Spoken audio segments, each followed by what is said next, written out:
Bonjour Elina et bienvenue avec moi pour cette interview. Tout d'abord, je voudrais te remercier du fond du cœur d'accepter d'être ma première interviewée. Donc voilà, c'est le début d'une grande série, j'espère. Donc je te remercie d'être la première à faire ces interviews et je te souhaite la bienvenue. Eh bien, merci à toi, Sophie. C'est moi qui te remercie d'avoir pensé à moi tout de suite. Et j'ai directement accepté parce que je te connais un petit peu via les réseaux et je sais que tu es une personne avec un grand cœur et que tu es très authentique. Et c'est pour ça que ça me fait vraiment plaisir de partager avec toi aujourd'hui. Et je suis sûre que c'est le début d'une grande aventure pour toi. Je le sens. C'est gentil, merci beaucoup. En tout cas, c'est quelque chose qui me tient vraiment à cœur parce que vous êtes nombreuses. Je crois qu'il y a plein de femmes dans ce monde qui ont plein de messages à donner aux autres femmes qui sont dans ce chemin du développement personnel. Et toi, tu as vécu des grands déclics dans ta vie, tu as vécu des choses très fortes que tu partages dans tes livres. Et j'avais vraiment à cœur que tu puisses ben, partager ça avec ma communauté, avec les gens qui me suivent, parce que je suis sûre que tu as quelque chose d'énorme à leur apporter et que tu peux provoquer ce petit déclic qui va faire qu'une petite lumière va s'allumer et que cette femme-là, peut-être une, peut-être 10, peut-être 50, peut-être 100, ça va lui ouvrir la voie vers quelque chose d'encore plus grand pour elle. Donc, je tenais vraiment à ce que tu puisses partager tout ce qu'il y a dans ton cœur. En tout cas, une partie, parce qu'il y en a peut-être beaucoup et on pourra peut-être pas tout partager aujourd'hui, mais je sais que tu as des clés à partager, des vraies clés. Et d'ailleurs, euh, tu as écrit un livre qui s'appelle Si j'étais plus. Euh, Ce livre, il est sorti il y a 1 an et demi, je pense. Je dis pas de Oui, bêtises. il y a un an maintenant. Il est sorti en mars 2018. Voilà. Moi, je l'ai acheté, j'ai adoré ce livre et j'ai adoré l'histoire. Et j'aimerais bien que tu nous racontes pourquoi est-ce que tu as écrit Si j'étais plus. Eh bien, déjà, merci pour tout ce que tu as dit avant. C'est vraiment touchant. J'espère que je vais arriver à partager un petit peu cette lumière dans mon cœur. C'est d'ailleurs pour ça que j'écris. Mais pour t'expliquer et pour vous expliquer plus en détail pourquoi je fais tout ça, je pense qu'il est nécessaire de remonter dans mon histoire. Il faut que je vous explique un petit peu. Tout a véritablement commencé il y a 10 ans. En fait, à l'époque, j'avais fait des grandes études. J'étais responsable marketing. J'étais même fiancée à mon petit copain de l'époque et j'avais l'impression de passer à côté de moi-même, comme si ma vie était cadrée, tu sais, comme si tout était prévu et que finalement, dans ce quotidien-là, je me retrouvais plus. J'avais l'impression de ne pas savoir qui j'étais. J'avais l'impression de ne m'être jamais rencontrée. Et ce qui est marrant et ce que j'explique dans le livre, c'est qu'un jour, j'ai fait un rêve. Je me suis retrouvée au milieu d'un désert. Et c'est étrange de se retrouver toute seule au milieu d'un désert. Et j'avais un sentiment de vie. Je me sentais vraiment vivante. Je me sentais reliée à la terre, reliée au ciel. Et je sentais que tout était relié et que finalement, si j'étais là en vie, c'était pour quelque chose de précis. Que j'avais une raison à mon existence. Et je me suis réveillée le matin et c'était tellement prégnant en moi que je me suis dit, mais il faut absolument que je parte trouver cette raison. Alors, j'étais un peu folle, j'ai tout quitté. J'ai quitté mon ami, quitté ma vie, quitté mon super boulot. Et je suis partie toute seule au bout du monde, donc en Australie. Et là-bas, pendant un an, j'ai fait le tour de tout le continent. J'ai rencontré des gens fantastiques. J'ai appris la méditation, j'ai appris la guérison par l'esprit. Enfin, ça a été vraiment tu vois, une vraie quête initiatique. Mm. Et, au bout d'une année, je me suis finalement retrouvée dans ce désert, comme dans mon rêve, en lien avec tout, avec ce sentiment de totalité et de puissance, mais c'est pas une puissance de l'ego, tu sais, c'est une puissance très évidente, comme si c'était ma place, en fait. J'étais là, dans ce désert, et je réalisais que tout ça, c'était qu'un rêve, comme si l'existence tout entière était un rêve, et moi, je suis le rêveur de ce rêve, et du coup, je n'ai qu'à créer le plus beau rêve qu'il soit. Enfin, ça ne tient qu'à moi de créer le plus beau rêve qu'il soit. Et j'ai réfléchi à mon rêve, et moi, mon rêve, c'était d'aider les gens. C'est vraiment ma raison de vivre, c'est d'aider les gens à comprendre ce que moi j'ai compris dans ce désert, C'est-à-dire qu'on est les maîtres de notre univers et qu'on peut vraiment tout créer. Donc ça a été une révélation. Je suis rentrée en France. Je me suis formée en médecine douce, médecine chinoise, soins énergétiques, hypnose. Et j'ai ouvert mon premier cabinet de thérapie. Et comme je trouvais que c'était pas encore assez, je me suis mise à écrire. Et j'ai écrit donc Et si j'étais plus. J'ai eu la chance d'être éditée par les éditions Jouvence. Et je me révèle à moi-même. C'est le petit cahier qui va avec le manuel Et si j'étais plus. Et mes livres ont bien marché. Et du coup, j'ai eu beaucoup de clients en soins et trop pour être toute seule. Ce qui m'a poussée à créer le centre de médecine douce Ève et à former des thérapeutes à mes soins. Alors voilà, en un an, je suis devenue auteure et j'ai créé ce centre de médecine douce. Et tout ça, c'est pour vraiment aider les gens à comprendre que tout est en eux. Leur aider à comprendre que si moi je peux le faire, eux, ils peuvent réaliser leurs rêves les plus fous. C'est génial. C'est un magnifique chemin quand même qui a été parcouru en l'espace de quelques mois, puisque c'est pas si. Alors, il y avait toutes ces choses d'avant qui mûrissaient quelque part à l'intérieur de toi, et tu Exactement. sentais que tu avais besoin de prendre cette place-là et que tu n'étais pas au bon endroit finalement, que la vie que tu avais créée, c'était pas la vie pour laquelle tu étais faite.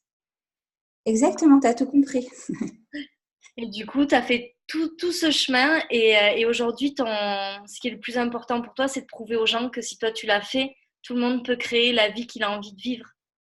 Oui, voilà, c'est pas, ça suffit pas de leur dire, regardez, vous pouvez le faire. C'est en fait en le faisant soi-même, on montre l'exemple. En se libérant soi-même, on peut libérer les autres. Ouais, c'est Et magnifique. c'est un peu ça le sens de ma vie. Mm.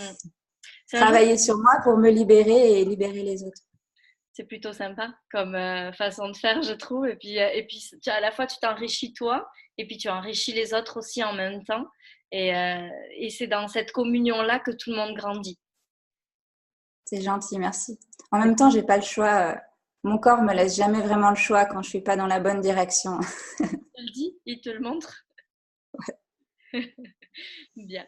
Est-ce que tu pourrais donner un conseil à toutes ces femmes qui peut-être sont actuellement ce que toi tu étais avant, c'est-à-dire dans cette quête de la perfection, la vie bien faite, les bonnes études, le bon conjoint, que quand tout est carré et que finalement c'est pas forcément ce qui nous convient, euh, ou en tout cas à toutes ces femmes qui ont envie qui se sentent jamais à la hauteur, tu sais, qui veulent toujours être plus, être mieux, qui recherchent la perfection finalement en permanence en elles et autour d'elles. Qu'est-ce que tu pourrais leur donner comme conseil? Alors, comme toute obsession, l'obsession de la perfection, pour moi, c'est vraiment un manque de confiance en soi. Euh, Être perfectionniste, c'est bien, hein, vouloir faire les choses bien, vouloir faire les choses le mieux possible, c'est vraiment quelque chose qui nous porte et qui nous challenge. Mais quand cette obsession commence à nous bouffer le quotidien, quand on ne vit que pour faire mieux et qu'on n'est jamais satisfaite de ce qu'on est, je pense que ça signifie qu'il y a un problème ailleurs. Et étant thérapeute, dans ce cas-là, en séance, on irait chercher la blessure sous-jacente. C'est-à-dire, qu'est-ce qui nous pousse à prouver autant et à qui? Qu'est-ce qu'on a à prouver et à qui?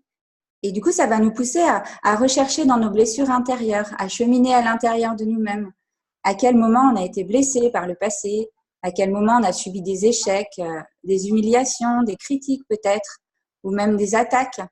Et ce sont toutes ces blessures que je conseille aux femmes perfectionnistes d'essayer de guérir, enfin reprendre le pouvoir et comprendre qu'on n'a rien à prouver à personne, qu'on est parfaite telle que nous sommes et on fait déjà le mieux possible et c'est déjà très bien.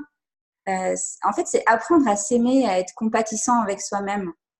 Et du Oui. coup, ça ne veut pas dire arrêter de faire les choses bien. Au contraire, ça veut dire voir qu'on les fait déjà. On est déjà ce qu'on cherche à être. D'accord, Comme ces mères culpabilisées qui essayent tellement d'être meilleures, mais elles sont déjà le mieux possible pour leur enfant. bien.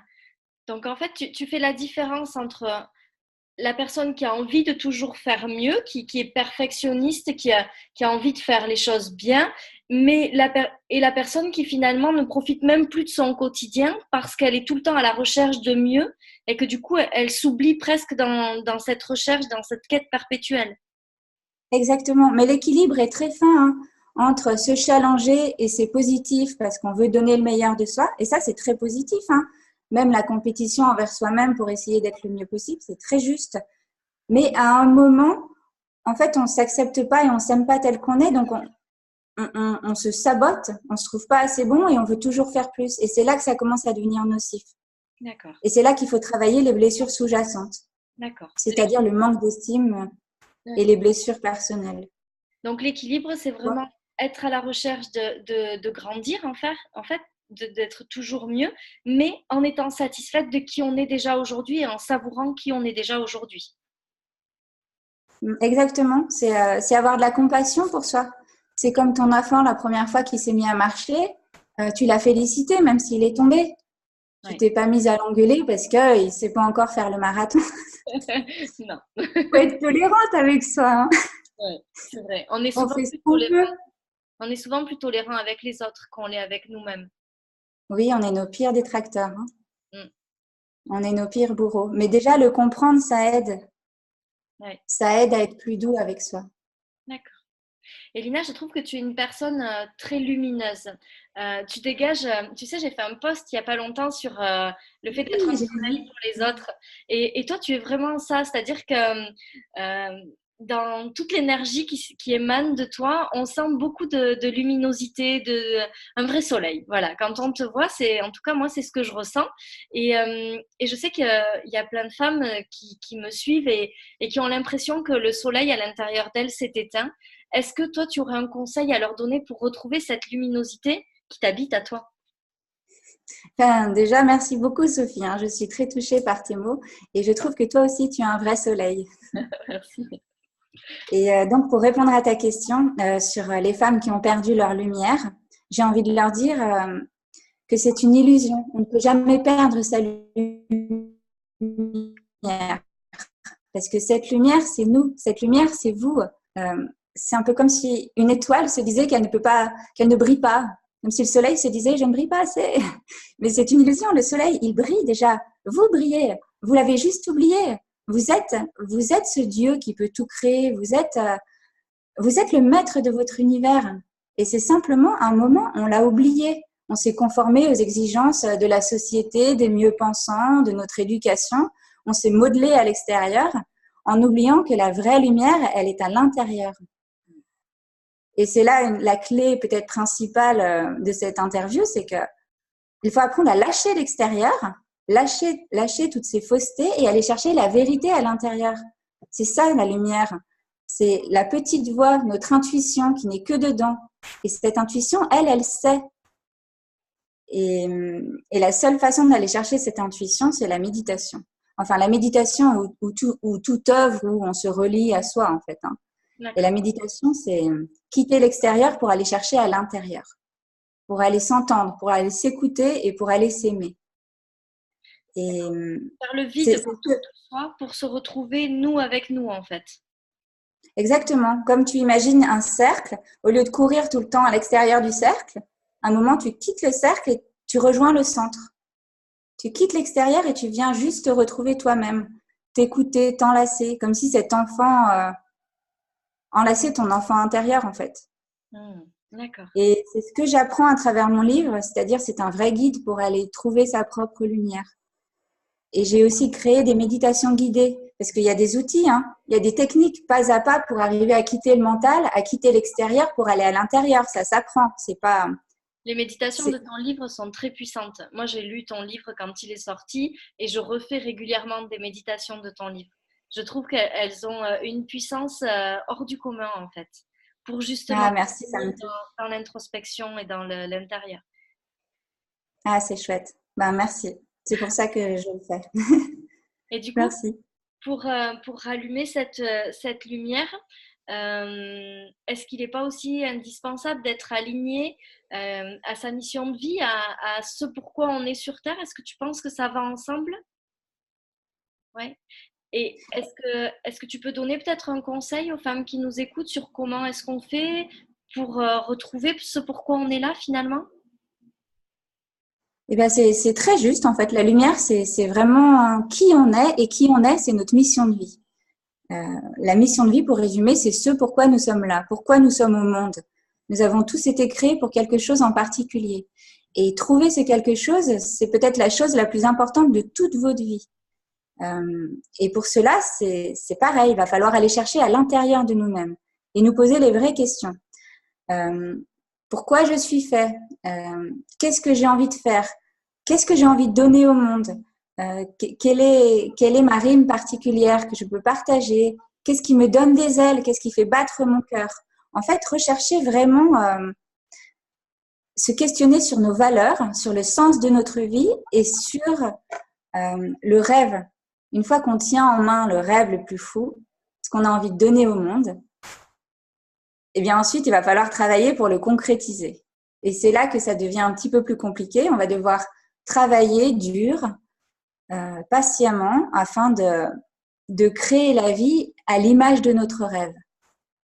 Tu vois, un petit peu comme un peintre qui peint une toile ou comme un potier qui modèle son œuvre avec l'argile. Il va falloir arriver à modeler la vie telle qu'on veut qu'elle soit. C'est-à-dire créer une vie à notre image, en fait. D'accord. Et tu penses que ça, c'est possible pour tout le monde? C'est possible pour tout le monde et on a tous une mission de vie qu'on est capable de réaliser. On est tous à la hauteur de notre mission de vie. On n'a pas tous la même mission. Tout à fait. C'est ce que je On voudrais est tous à la hauteur de notre destin. Tout à fait. Et qu'il y a pas, il y en a, c'est pas pour une certaine population en fait, c'est tout le monde qui est concerné par ça.